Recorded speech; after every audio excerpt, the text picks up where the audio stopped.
Assalamualaikum warahmatullahi wabarakatuh. Today we would like to explain the material. Before we going to, I would like to introduce our team. My name is Hastri and azika, and then My name is Nabila Farha. My name is Bimo kuswantoro. And let's go to the Material. Okay, I would like to explain the active voice and passive voice. Active and passive voice. In English, the active voice and the passive voice are two different ways of expressing the same idea. In the active voice, the subject or the sentence performs the action, while in the passive voice, the subject receives the actions. And for the form active voice, subject plus verb 1 s or es plus object.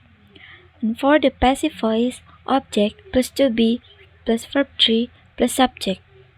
In English, the active voice and the passive voice are two different ways of expressing the same idea.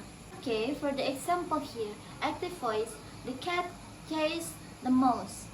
For the active voice, the first one, the cat is subject, chase is verb, and the mouse is object. And for the passive voice, the mouse was chased by the cat. Okay, in the passive voice, the object would be in front of the sentence, like the mouse is the object, was chased is verb, and by is to be, and the cat is subject. Okay, that's all for the active voice and passive voice. Next is gerund and infinitive. Hi guys, so today I will explain about gerund. So, what is gerund?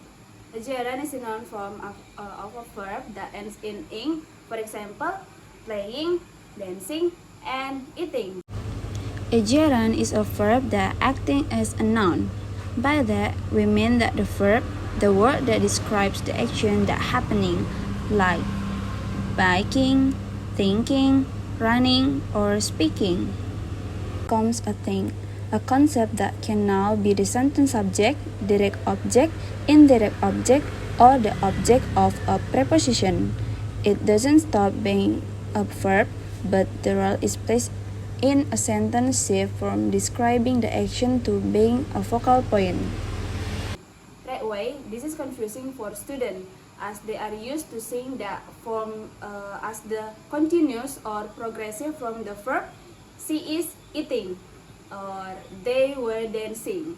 However, a gerund is a noun and is the subject or object of the sentence. For example, is cooking is my favorite hobby as subject and I had studying as object. As you see in this example, gerunds are verbs in the present participle form. This means they are the root verb plus ing. For example, seeing, cramming, wandering. But that's not what makes them gerunds. To be a gerund, a verb has to act as a noun in its sentence. Present participle verbs are not gerunds when they describe the action in a sentence like the verb in this. She is seeing the painting for the first time.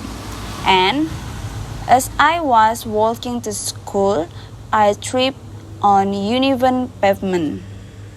So I think that's it for me. The next material will be explained by Bimo Kuswantoro.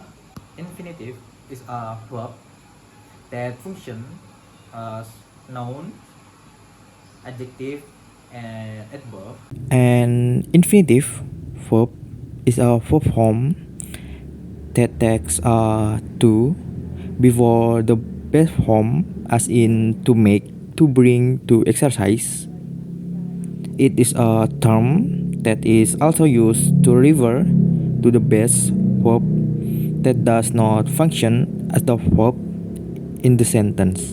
An infinitive is defined as a verb form normally identical in English with the first person singular that performs some function of a noun and at the same time displays some characteristic of verb and that is used with to, as in I ask him to go, expect with auxiliary, and various other verbs, as in no one saw him leave, according to the Merriam-Webster dictionary.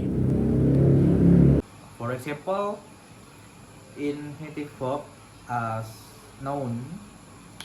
For example, infinitive verb as noun.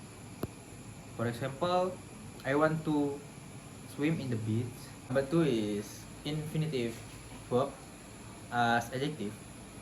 The food I like to make is fried noodles. Is infinitive verb as adverb.